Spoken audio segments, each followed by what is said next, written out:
Israel is preparing for the possibility of a renewed war with Iran. The Israeli defense minister announced, "We will not withdraw from Lebanon before we eliminate the Hezbollah terrorist organization." The Revolutionary Guards, in a direct message to the world, "We demand a nuclear bomb. Otherwise, there's no negotiations." An Iranian atomic bomb within a year. Is that possible? Today, we will bring you all the details about Tehran's secret race to the nuclear bomb. After years of Iranian threats to destroy Israel, the Revolutionary Guards, they're pushing to achieve nuclear deterrence against Israel and against the United States. Is Trump moving away from an agreement?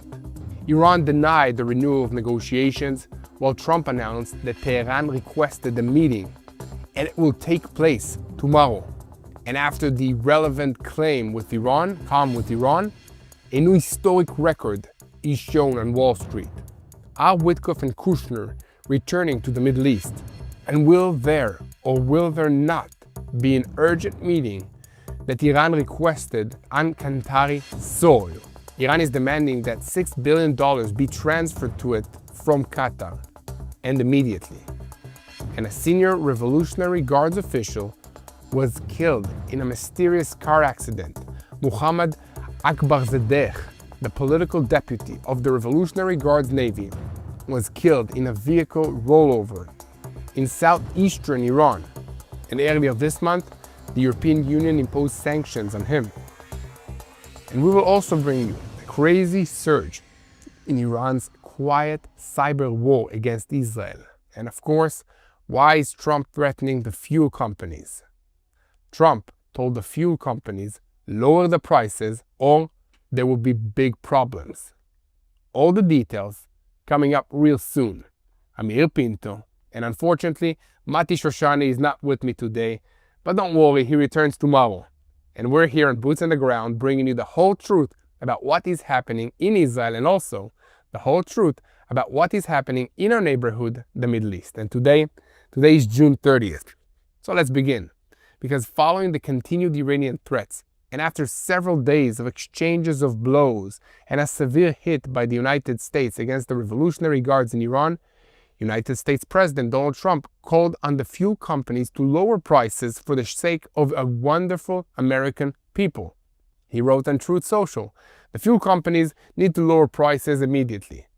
They're too high, considering that the price of a barrel currently stands at $68 and is falling. The companies must respond immediately to this statement and do what they know is right, lower the price. If they do not do that, there will be big problems." And at the same time, the president of Iran, Masoud Pezeshkian, announced that $6 billion of the Iranian funds held in Qatar are expected to be released and transferred to Tehran. According to him, this is a great victory for the Iranian people. And this statement comes in the middle of security tensions in the Gulf after Iranian attacks against vessels and the American bases, which led to a military response by the United States. But despite the words of the Iranian president, official sources in the United States said that no Iranian funds have been released, and Qatar also did not confirm that any transfer had been taken place. In Tehran, they're reporting the release of $6 billion out of $12 billion that were frozen in Qatar, alongside relief on oil and petrochemicals. Money, time, breathing room, exactly what a pressured regime needs in order to reorganize. And that is why the smiles in Washington do not tell the whole story. Trump announced that the talks with Iran will resume in Doha, Qatar.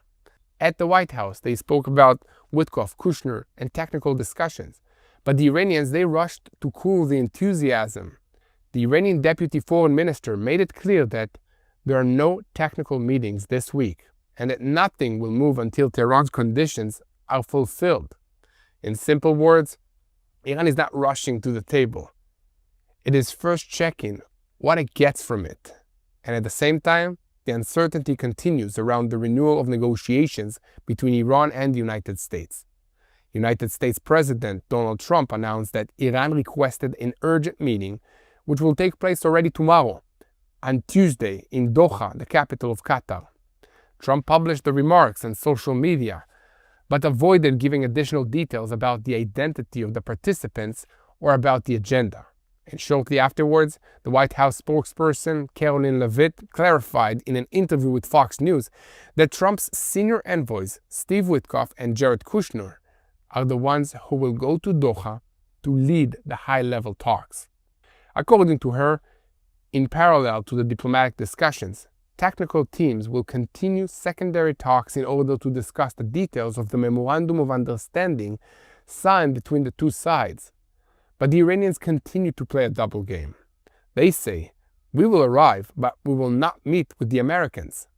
Iran's deputy foreign minister said that the Iranian delegation will meet with the Qatari representatives in order to verify that the United States is meeting its commitments.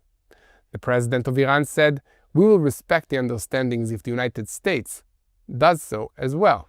We will respond decisively to any kind of threat." So the Iranian Foreign Ministry published today that there will be no talks with the United States in the coming days. We informed the Omanis of the need to redefine the transit routes in the Strait of Hormuz, it was stated. It was also said that Iranian and Omani experts will begin talks on Hormuz in the coming days. The Iranian Deputy Foreign Minister said that the experts will discuss the trade routes in the strait. We told the Omanis that the trade routes in Hormuz must be redefined. The technical talks will deal with this. According to him, Iran will begin the process of removing mines from the Strait of Hormuz in accordance with the Memorandum of Understanding with the United States. But he also declared that Iran will not allow any other country to participate in the removal of the mines. He added that the situation is sensitive and complex, and that in Tehran they strongly recommend to France not to complicate it through provocations. This comes after Macron claimed earlier today that France and Oman agreed to cooperate in clearing the mines. And meanwhile, inside Iran, something completely opposite is happening from what the West expected. Instead of acknowledging defeat and loss, the Revolutionary Guard's pressure to achieve nuclear deterrence is only getting stronger. In Iran, they are no longer satisfied with ambiguity and threats. More and more voices inside the regime understand that after what they suffered in the war, the nuclear program is not only an ideological project, it is an insurance policy. From their perspective, without weapons of mass destruction, Israel and the United States will always be able to return and strike. Look, Iran is holding a card that it does not intend to release, the Strait of Hormuz. After 4 days of exchanges of fire, an American strike against 10 military targets in Iran, and an Iranian response against the American bases in Bahrain and Kuwait, in Tehran, they understood that this strait is not only a maritime route, it is a global pressure lever. If they disrupt Hormuz, they're not only threatening ships, they're threatening oil prices, the markets, and the nerves of the West. That's why every attempt by ships to pass through an alternative route near Oman, outside the Iranian control, angers Tehran so much. It hits exactly the illusion that they're trying to build, that no one passes through the area without Iranian approval. The head of Israel's National Cyber Directorate revealed that Iranian cyber attacks against Israel have surged since the beginning of the campaign in Iran. The attacks targeted critical infrastructure, central organizations, and also small businesses. According to him, these are very skilled groups. The defense minister declared that Israel is preparing for the possibility of renewed fighting against Iran. He made clear that if Hezbollah harms the Israeli communities, the IDF will strike in the Dakheh district in Beirut. He further emphasized that Israel will not withdraw from southern Lebanon until Hezbollah is disarmed, and that this is a policy that will continue until further notice. Iran tried to connect Hezbollah to the agreement with the United States, not because it cares about Lebanon, but because it is afraid of losing its most important asset against Israel, its precious terrorist organization.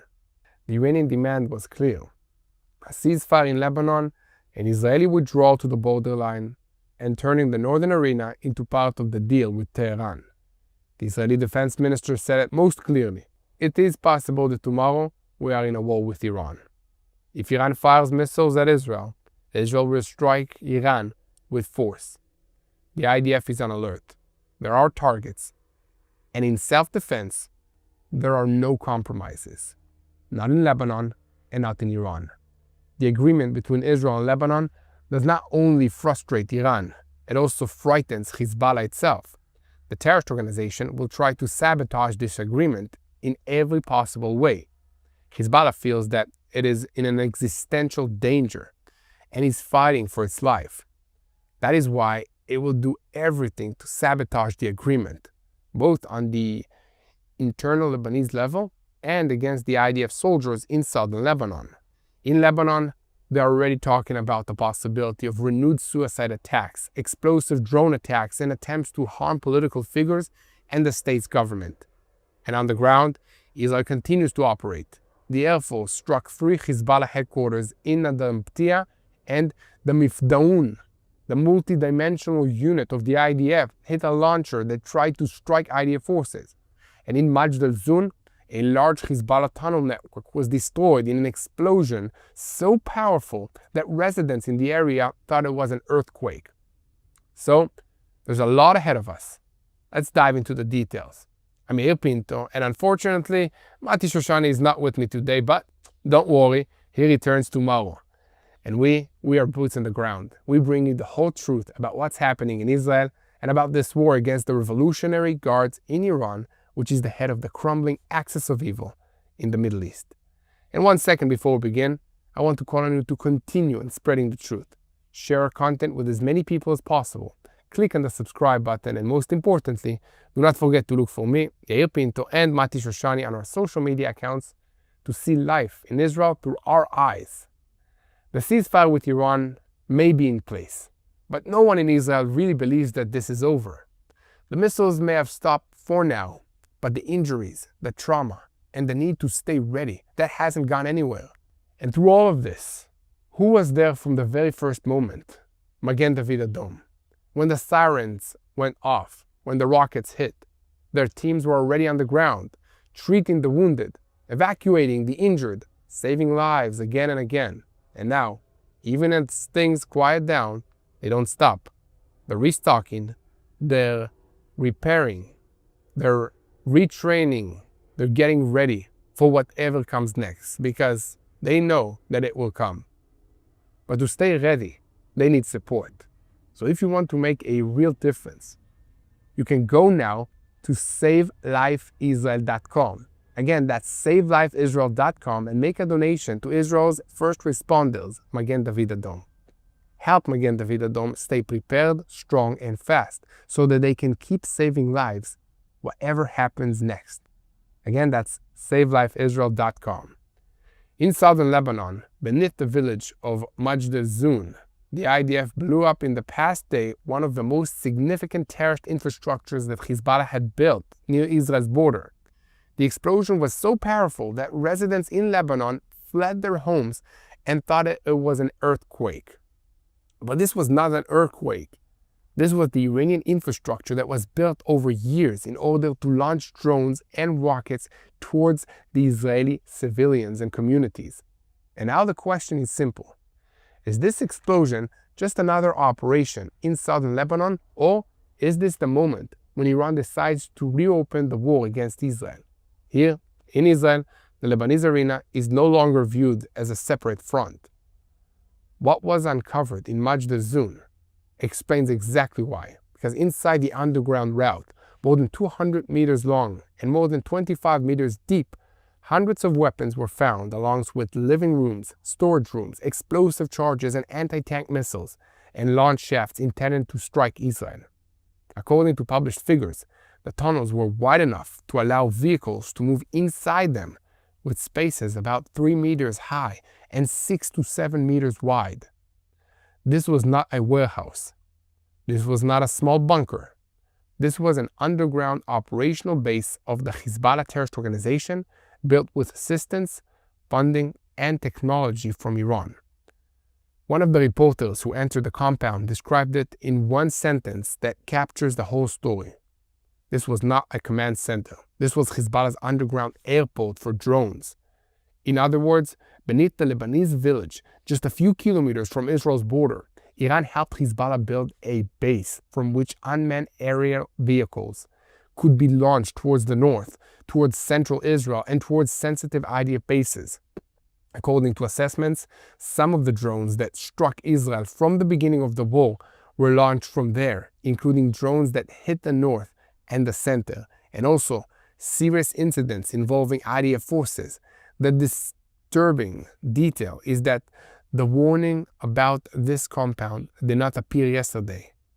Already in earlier stages of the war, intelligence officials had marked the site as a strategic asset, but according to what was published, the intelligence assessment at the time was that the compound was empty of all inactive. Only recently, when the IDF forces and the Alam unit entered inside, did the real picture become clear. Not empty, not marginal, not minor. Inside, what security officials described was intelligence gold. Drones, weapons, ammunition, materials that can teach Israel a great deal about the Iranian drone technology and Hezbollah's method of operation. During the operation, more than 20 Hezbollah terrorists were eliminated, about 10 of them from the Radwan force. And that matters because the Radwan force is not just another unit inside Hezbollah. It is the elite unit that was supposed to lead infiltrations into northern Israel, communities of the Israelis, seize points close to the border, and create a scenario of a massacre and a hostage-taking scenario. So when the IDF destroys a compound like this, it's not only blowing up concrete and rock, it is dismantling a piece of the Iranian plan surrounding Israel. And here comes the connection to Iran. Hezbollah did not build this alone. For years, Tehran invested money, engineers, knowledge, systems, missiles, and drones into it. Now, after the blows that the organization has suffered, Lebanon is talking about a severe manpower crisis. According to the figures that were presented, Hezbollah has around 10,000 dead and almost 20,000 wounded. These are enormous numbers for a terrorist organization, even if it tries to project that it is still standing on its 2 feet. And when an organization like this is worn down, Iran enters the picture. According to reports, Tehran is already looking for volunteers to join Hezbollah in exchange for a monthly payment. In Lebanon, where the average salary is around $400 per month, an offer of almost twice that can become a recruitment tool. Iran has already done this in Syria and knows how to turn poverty, chaos, and sectarianism into a military recruitment machine. This is how it exports the Sunni revolution without always sending an official Iranian soldier with an Iranian flag on his soldiers. At the same time, Iran is trying to rearm Hamas, the Palestinian terrorist organization in the Gaza Strip. In Israel, attempts have been made and identified in recent days of smuggling through Sinai, Egypt, through regional routes, and also using drones. The fear is that later this could also move into the maritime route. Hamas, according to the assessments, is trying to rebuild damaged infrastructure, including 4 launchers that it tried to make operational again. In other words, even while Tehran talks about diplomacy, it is trying to restore oxygen to its 2 central arms against Israel, Hezbollah in the north and Hamas in the south. This is why Defense Minister Israel Katz presented a very tough new doctrine. There is no withdrawal from areas where terror organizations are still armed. Not in Lebanon, not in Gaza, not in Syria. According to him, Israel will not withdraw from southern Lebanon as long as Hezbollah does not disarm. He said that the IDF will remain in the security zone, prevent terrorism and terrorists from returning, and continue destroying terrorist infrastructure that threatens the communities of northern Israel. The figures that are presented by Katz are highly unusual. According to him, about 200,000 Lebanese were evacuated from 24 Shiite villages in southern Lebanon and will not be allowed to return as long as the security arrangement does not allow it. He said that almost all the buildings in the contact line villages in the western and central sectors were destroyed. In the eastern sector, the figure is about 73%. In addition, before the ceasefire, the IDF struck 6 out of 8 major bridges in the area, and none of them has been rebuilt. Israel's message is clear. There will be no return to a reality in which Hezbollah stands on the fence, armed, hidden inside the civilian population, and waits for the right moment to open fire. But what worries Jerusalem now is not only Hezbollah. It is what Iran may do in response. So Katz said that the Iranians are debating between two options: closing or disrupting the Strait of Hormuz again, or carrying out a direct attack against Israel following the emerging agreement between Israel and Lebanon, which calls for Hezbollah's disarming and allows the IDF to remain in southern Lebanon. In his words, the Iranians could open a war tomorrow.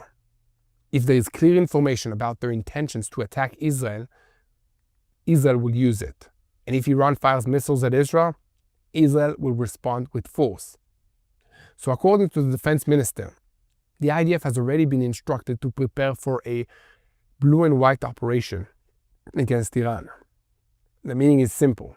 Israel is also preparing for a scenario in which the United States does not lead the next stage, and Israel will have to defend itself against Iran with its own forces.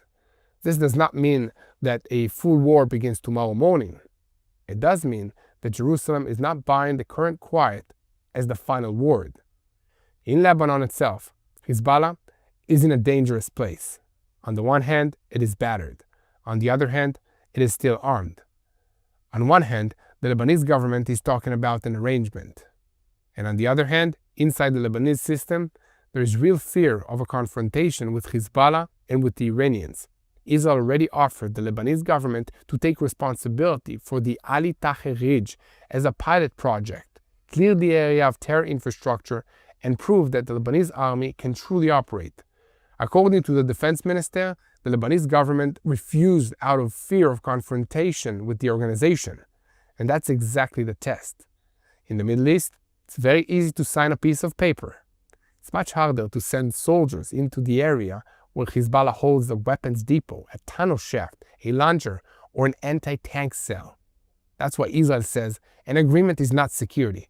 Security is actual disarmament, meter by meter, village by village, route by route. The fear in Lebanon is that Hezbollah will try to sabotage the agreement from within. There is talk about renewed suicide attacks, explosive drones, and attacks against the IDF soldiers in southern Lebanon. There's also discussions of the possibility of a political assassination in Lebanon in order to ignite chaos and prevent the implementation of the agreement. Senior figures have been mentioned, such as Prime Minister Nawaf Salam, President Joseph Aoun, and officials involved in the negotiations. When Parliament Speaker Nabih Berri used the word fitna, he was not talking about a small argument. In Arabic, this is a word that hints at civil war, internal rupture, a fire that once lit is very hard to extinguish. And while the fire in Lebanon is simmering, the sea in the Gulf continues to be the arena that could return the entire region to war. The Strait of Hormuz is not just another maritime right. It is one of the most important energy arteries in the world. Through this strait passes tankers, goods, maritime insurance, the nerves of the markets, and pressure on the governments thousands of kilometers away. Iran understands this very well.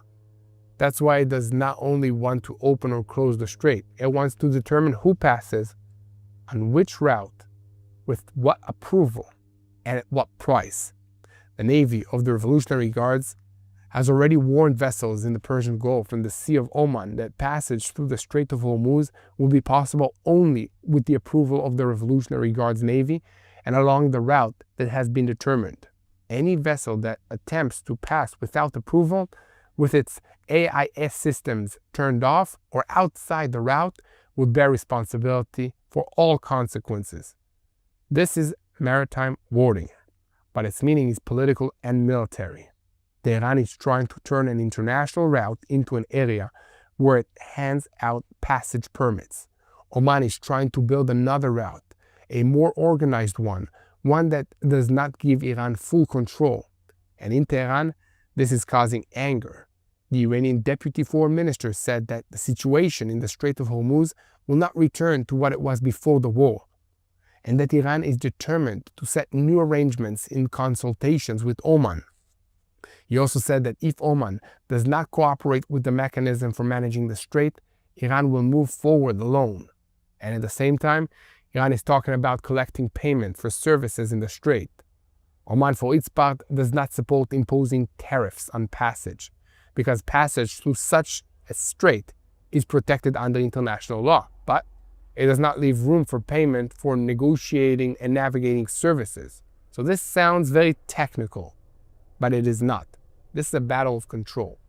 Here Qatar enters the picture. So Trump announced that Iran requested an urgent meeting in Doha, Qatar. And at the White House, they said that Steve Witkoff and Jared Kushner would arrive to lead high-level talks alongside technical teams that would discuss the details of the Memorandum of Understanding. But the Iranians immediately cooled the enthusiasm. The Iranian Foreign Ministry said that there would be no talks with the United States in the coming days, and that a technical delegation would arrive in Qatar to discuss implementation of the understandings, not necessarily to open final negotiations. This is exactly the Iranian method. Arrive in a room, deny that you arrived in it, and demand payment before the chair even gets warm.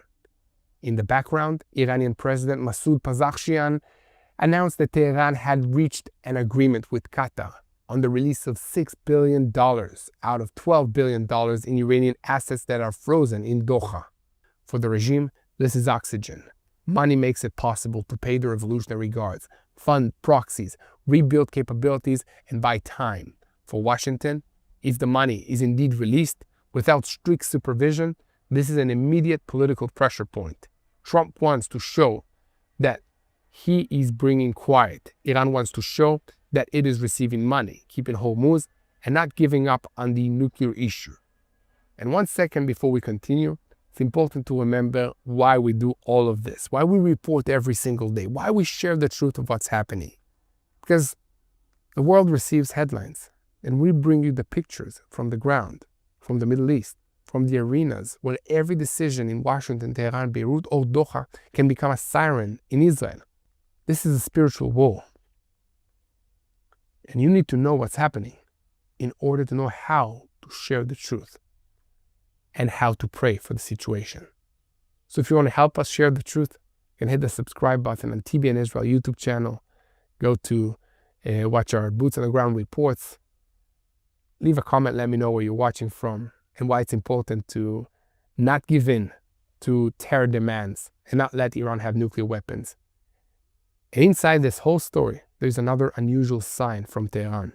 An article published in a media outlet identified with the Revolutionary Guards openly called for building an atomic bomb. The headline was sharp. There's no choice but to build an atomic bomb. According to the article, Iran must reach nuclear deterrence against Israel and against the United States in order to remove the military option from the table and negotiate from a position of power. Afterwards, they tried to distance the article from the official position. But in the Middle East, even distancing yourself is something part of the message. First you say that the thing out loud. Then you check how the world reacts. This fits into the wider conversation inside Iran. For years, the regime said its nuclear program was civilian and that Khamenei had banned the bomb through a fatwa. But more and more voices around the regime are speaking differently. Some say that the Islamic Republic held for 4 decades an aspiration to build a bomb. Some mention Fordo, Natanz, Turkubzbad, and Project Ahmad as proof that the military track was not a Western fantasy. Some say that if the very existence of Iran is threatened, the nuclear doctrine will change. The International Atomic Energy Agency is now demanding quick access to the nuclear facilities and to information about the stockpile of enriched uranium. According to assessments, Iran still holds more than 440 kilograms of uranium enriched to 60%. This is an amount that could be enough for several bombs if it is enriched to weapons-grade level and if the weapons stages are completed. And that's exactly the fear. Not only what Iran has right now, but where it is located, who is guarding it, and how quickly it can be turned into an operational capability. The race to a bomb does not look like a move with a red button. It looks like a series of small and dangerous actions, locating uranium that was buried or hidden after the strikes, moving it under the eyes of the satellites and drones, secretly operating hundreds of centrifuges, enriching from 60 to 90%, converting uranium into metal, and bringing back into action a team of scientists that will know how to turn fissile material into an explosive mechanism. Even if some of the infrastructure was damaged and some of the people were eliminated, Iran does not need to announce that it is racing to a bomb in order to race. It only needs enough time, enough money, and not enough supervision. And there is one more arena where there is no ceasefire at all: cyber. The head of Israel's National Cyber Directorate said that the Iranian cyber attacks against Israel have surged sharply. In June 2025, about 1,600 hostile cyber incidents were recorded. In June 2026, the number had already jumped to about 4,800. The attacks are not aimed only at security systems. They're aimed at critical infrastructure, major organizations, small and medium-sized businesses, law offices, accounting firms, and the general public. In some cases, smaller companies that were breached saw their computer systems completely wiped. In the kinetic war, a ceasefire can be signed. In the cyberspace, as they said in Israel, there is no ceasefire. Strange things are also happening inside Iran itself, because Muhammad Akribzadeh, the political deputy of the Revolutionary Guards Navy, was killed in a vehicle rollover in Kerman province in southeastern Iran.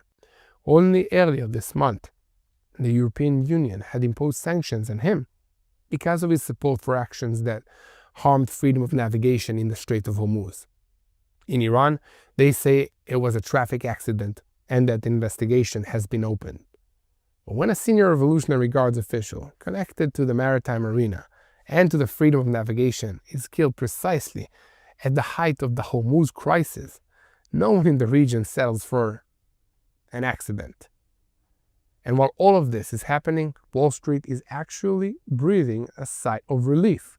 After the relative calm with Iran, the indexes in the United States rose, the Nasdaq strengthened, the S&P 500 went up, and the Dow Jones set a new record and closed for the first time above 52,000 points. Technology stocks recovered. Chip stocks jumped. And for a moment, the markets received the feeling that the wall is not expanding. But in the Middle East, the market can smile in the morning, and the siren can wake an entire country at night. That's exactly the problem. The economic harm rests on the assumption that Iran will choose diplomacy. And in Israel, they're preparing for the possibility that it will choose missiles.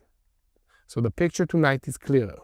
Even if it is not calmer, in southern Lebanon, the IDF is dismantling the Iranian infrastructure that built Hezbollah underground. In the Gulf, Iran is trying to turn Hormuz into a global bargaining chip. In Qatar, Trump is trying to bring the negotiations back on track. In Tehran, the Revolutionary Guards are signing that they want nuclear deterrence. And in Israel, the security establishment is preparing for the possibility that the next campaign will not begin with a statement, but with a launch. The war may have calmed down on paper, but beneath the surface, Iran is moving money, proxies, shipping routes, cyber, and nuclear. Is this another round of pressure before negotiations, or the quiet preparation for the next attack on Israel?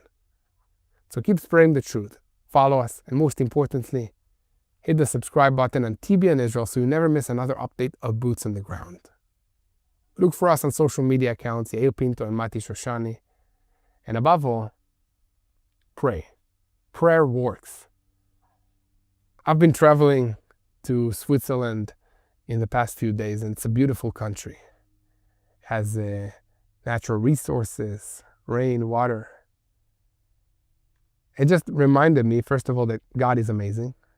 And second of all, that The only reason that all these nations will want to attack Israel, which doesn't have much natural resources, no gold, no oil, the only reason to attack Israel is because they hate God.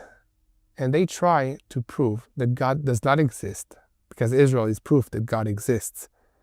It's proof that He's faithful to His promises to the Jewish people in the Bible and in modern day as well. And the enemy just cannot stand that. So God has a plan. He's faithful. But He wants us also to pray. He wants the personal relationship. So let's pray. Let's pray that God will protect the soldiers that are fighting.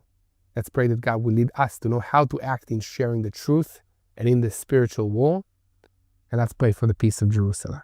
Hello, this is Mati here in Jerusalem with TBN Israel. This is Yair Pinto from TBN Israel here in Jerusalem. TBN Israel is keeping viewers informed with Israel-focused news, culture, and what God is doing in this land. Support TBN Israel today online at tbn.org/Israel. Thank you.